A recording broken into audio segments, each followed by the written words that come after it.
Today we have a John Deere no start, no click situation. When I run into a situation like this, first thing that I do is to check the deck activation lever. If it's manual, or in this case, if it's electric with this PTO switch, you want to make sure they are in the off position.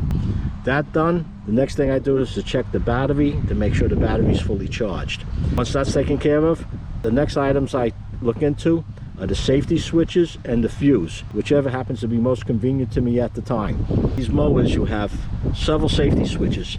There's one when you step on the brake, there's one under the seat, and there's one for this deck lever, which the switch takes care of. I went to the brake safety switch first, check the wire, and I was getting current to the switch. I made a jumper on the wire, bypassing the switch.